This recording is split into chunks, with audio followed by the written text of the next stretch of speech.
Olá, pessoal, tudo bem? Meu nome é Daniela Ximenes, professora de língua portuguesa.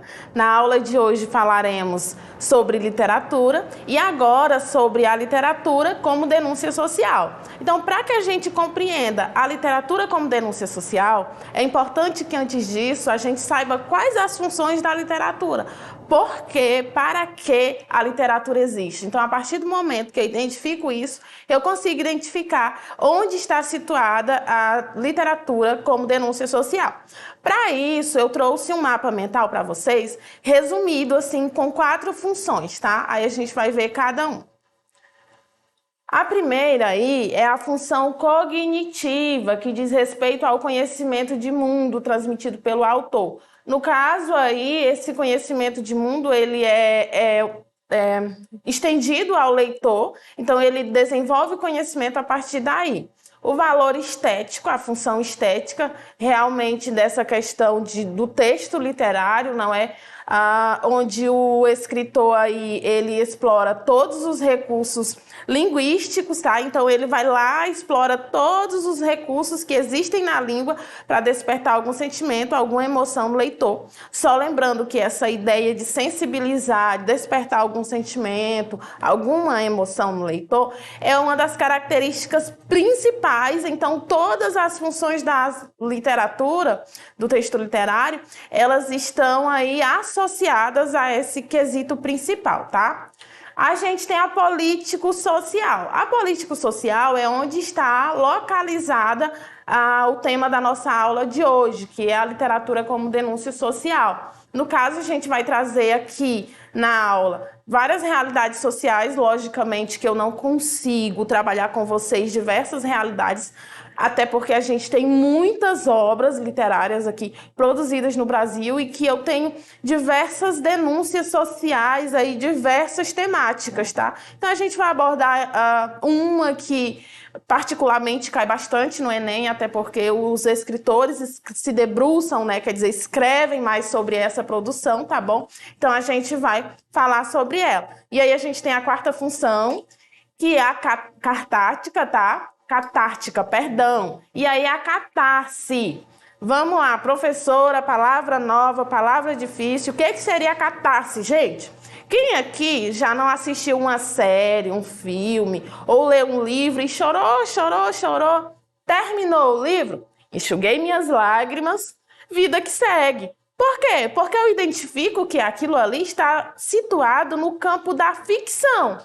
Não é a realidade, mas poderia. Por isso que eu me emociono, né? Por isso que eu tenho um sentimento ali, uma emoção. Eu me identifico com algum personagem de uma obra literária, com algum sentimento de um poeta, de um escritor. Mas aí eu compreendo que está fora do meu campo da realidade aquela produção ali, mas que obviamente poderia ser traduzida. Afinal, quando nós falamos de texto literário, nós falamos de uma recriação dessa realidade e não apenas traduzida, tá? Então essa aí é uma das funções da literatura. Creio eu que seja a mais, como eu poderia assim, a mais expressiva, quer dizer, eu leio textos, obras para ter esse sentimento, essas emoções, despertar. Inclusive, a gente tem no Brasil, principalmente para jovens e adolescentes, apesar de que os adolescentes detestam isso, não me matem, tá? Mas é uma nomenclatura. A gente tem obras de literatura infanto-juvenil que, inclusive, trabalham com esse elemento, com essa função da catarse, quer dizer, o adolescente está lá em extremo conflito de identidade, de formação pessoal. Ele lê uma obra, se identificou com o personagem ali, ele desperta aquela emoção, inclusive chega a solucionar problemas e conflitos da realidade a partir da leitura de um texto literário, tá bom? E agora eu trouxe aqui a literatura em si como denúncia social. Então a literatura pode ser uma forma de dar voz aos excluídos e marginalizados. Excluídos, vocês já conhecem, com certeza, é uma pessoa que não consegue se...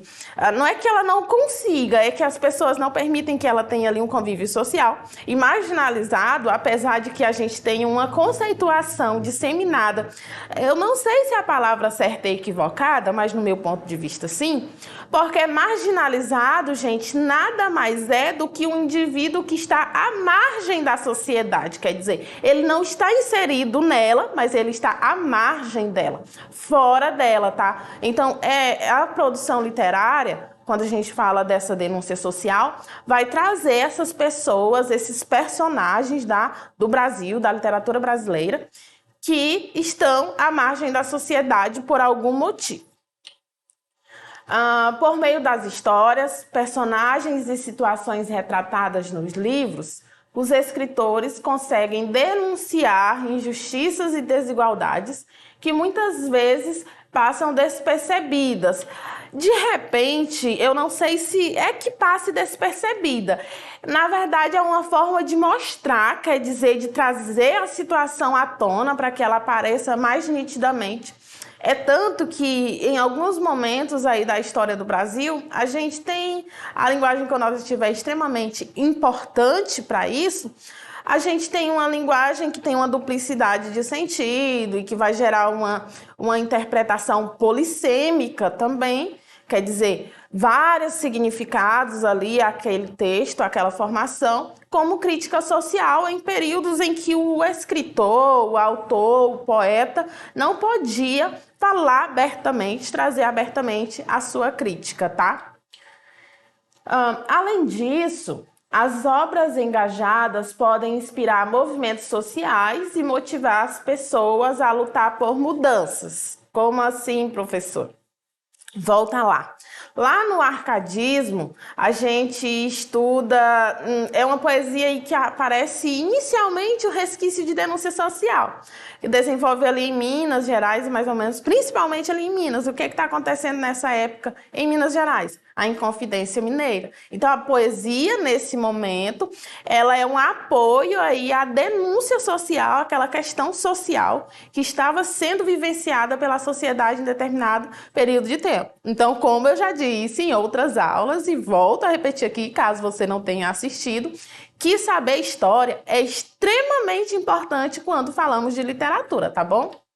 E aí, eu trouxe para vocês essas duas imagens, tá? Tem um site aí que eu retirei, o autor dela é excelente nessa produção, e que inclusive é o foco da nossa aula de hoje, porque uma das principais obras da literatura que são consagradas retratam aí o Nordeste brasileiro, tá?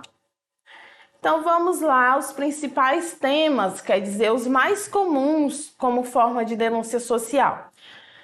A desigualdade social, que nós trataremos aqui na aula, a discriminação racial. Professora, onde é que eu observo a discriminação racial?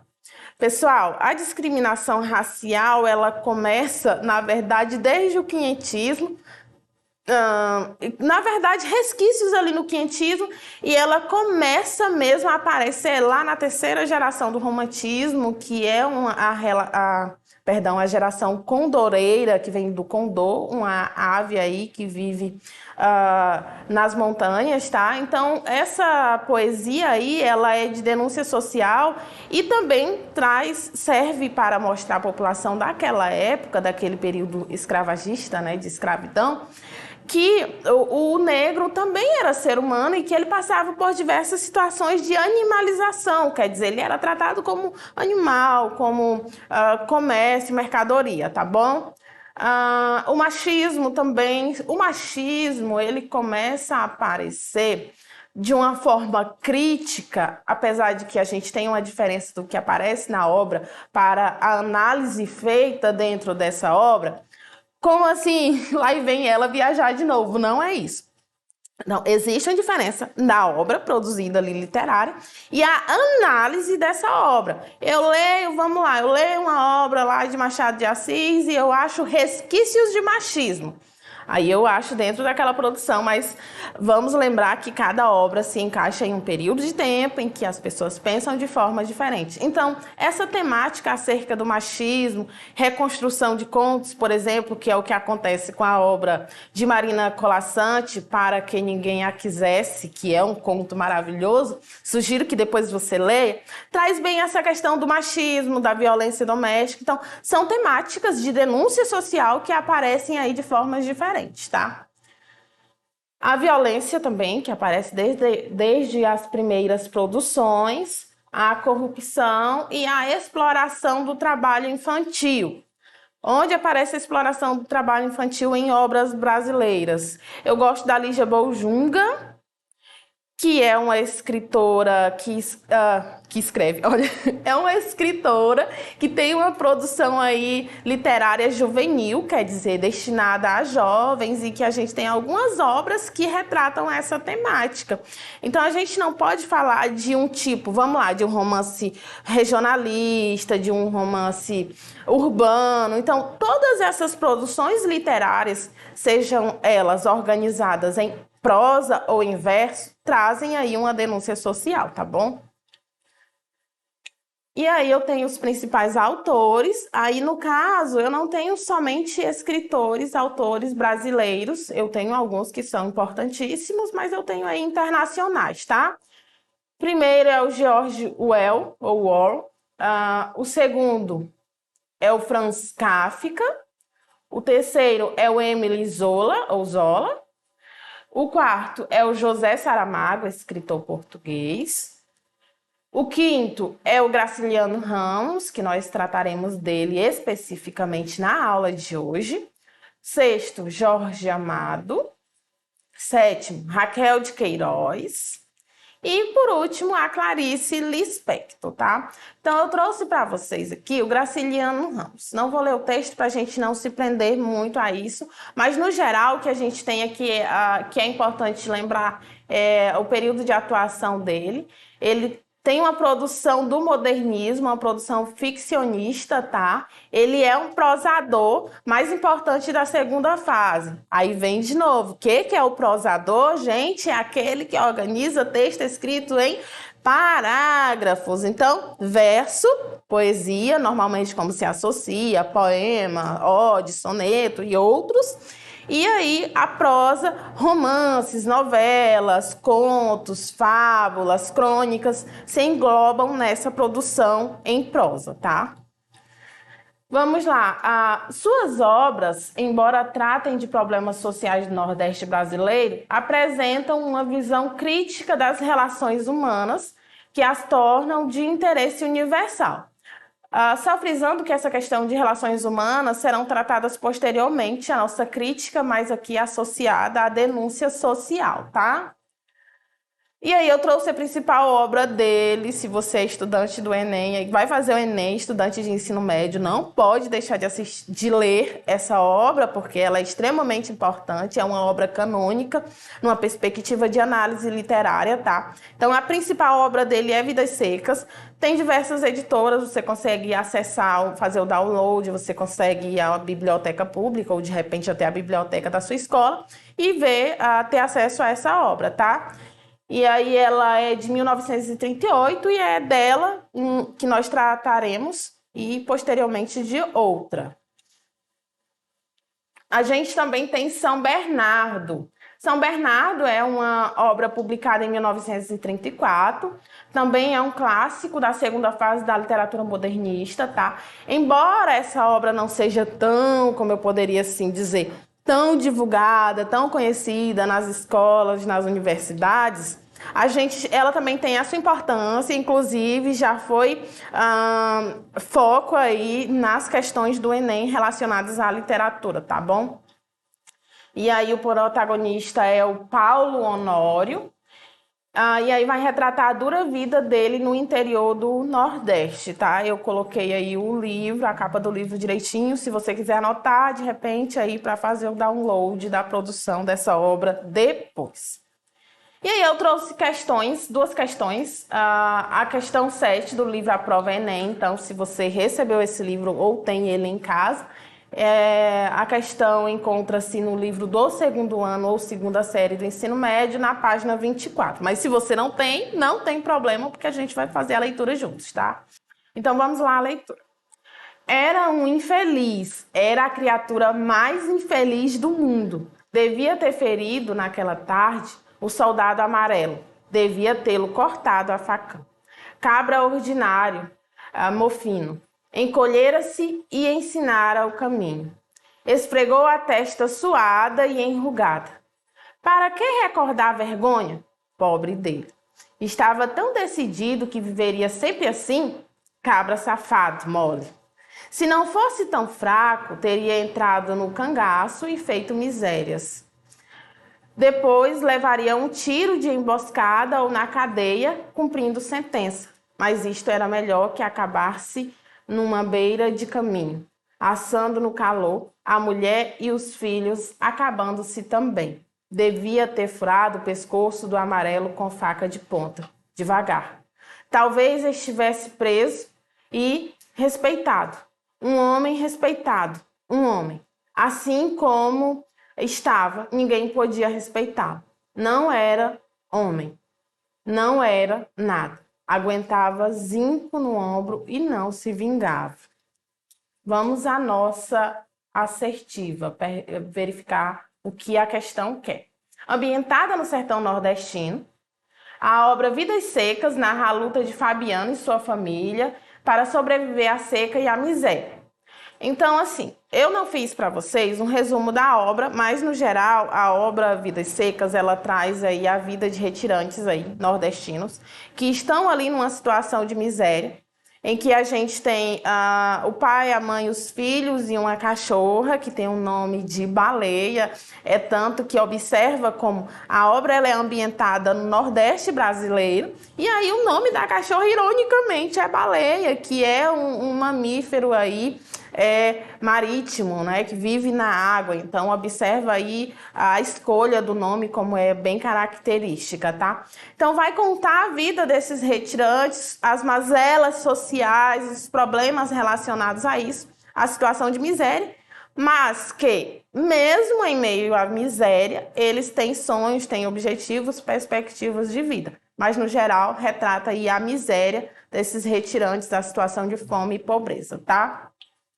Vamos lá. No trecho, o narrador se vale de um fluxo de consciência de Fabiano para mostrar ao leitor que, no entendimento da personagem, a violência representa, no meio social em que vive, uma possibilidade de obter riqueza, respeito, segurança, imunidade ou tranquilidade. Pessoal, obviamente a nossa resposta aqui assertiva é a letra B, respeito, tá? Por quê? Lembra que essa obra ela está situada no Nordeste, em que a gente tem toda aquela questão relacionada ao cangaço e também ao histórico aí dessa região do Brasil. Oh, calma.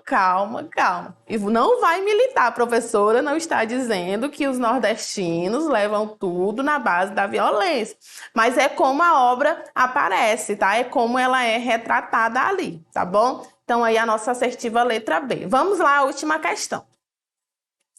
Essa questão é a questão 2 do mesmo livro, tá? Prova Enem, do segundo ano ou segunda série do ensino médio, página 16. Diz assim: mudou tudo. Gente nasceu, gente morreu, os afilhados do major cresceram e foram para o serviço militar em estrada de ferro. O povoado transformou-se em vila. A vila transformou-se em cidade, com o chefe político, juiz de direito, promotor e delegado de polícia. Trouxeram máquinas e a bolandeira do major parou. Veio o vigário, que fechou a capela e construiu uma igreja bonita. As histórias dos santos morreram na memória das crianças. Chegou o médico, não acreditava nos santos. A mulher do seu Ribeiro entristeceu, emagreceu e afinou-se. O advogado abriu o consultório. A sabedoria do major encolheu-se e surgiram no fórum numerosas questões. Fórum. Efetivamente, a cidade teve um processo rápido. Muitos homens adotaram gravatas e profissões desconhecidas. Os carros de boi deixaram de chiar nos caminhos estreitos. O automóvel, a gasolina, a eletricidade e o cinema. E os impostos. As moças e os rapazes não rodeavam, de braços dados, as fogueiras de São João. Dançavam o tango, o frevo. E aí é uma parte aí de São Bernardo, a obra que eu comentei anteriormente, tá? Vamos lá, nossa questão. São Bernardo é um romance da chamada geração de 30, que nós já tratamos aqui na aula, tá? Um grupo de escritores que em suas obras se debruçavam sobre questões sociais em uma perspectiva regionalista. Na passagem transcrita é mostrado o processo de formação de uma cidade nordestina. Segundo o texto, esse processo foi marcado pela relação entre letra A, o crescimento da população e reforço de tradições culturais. Letra B, uma maior religiosidade da população e o prestígio da cidade. Letra C, a urbanização rápida e a valorização do conhecimento popular. Letra D, a modernidade e a manutenção do modo de vida da população. E letra E, ou E, o avanço tecnológico e o desaparecimento de tradições e costumes. Aqui nós temos a nossa assertiva, tá? Então, observa ao final aí que a gente tem aí uma mudança de tempo, de costumes, que é perceptível na leitura. Então, essa questão é moleza, né, pessoal? Então, sempre que a gente tratar de literatura, temáticas sociais são importantíssimas, tá? Então, a nossa aula de hoje fica por aqui. Se você tem outras dúvidas, quer assistir novamente esta aula, acesse a nossa plataforma Eduque.